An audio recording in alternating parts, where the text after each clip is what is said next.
atlam nerede?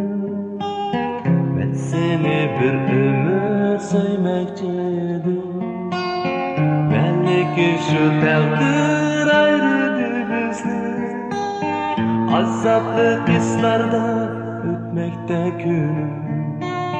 Ey dostum ömrüm kaderlik yarım. Ben seni bir ömür unutamayım. Belki sen beni unutkun tezler.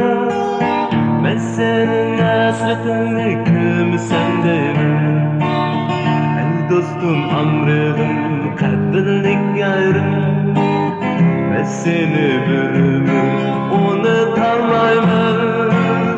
Belki sen beni unutkun tezler.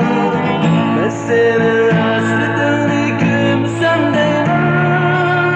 Ben senin hasretini küm sendeyim.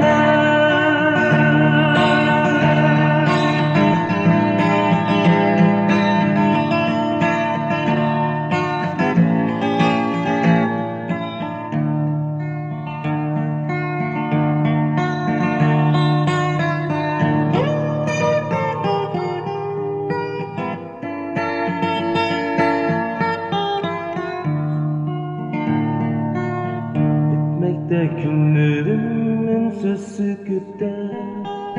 Kelgüsüm yirakta mallarlık şunca. Unut hep yiraktın hatlar yazıp sen. Unutuşum mümkün mü seni ayvunca? Ütmekte günlerim ünsüz sükütte. Kelgüsüm yirakta mallarlık şunca. Unut hep yiraktın hatlar yazıp sen. Unutuşum mümkün mü seni ayvunca? Ey gülüm ömrüm kaderlik yarım. Ben seni bir ömür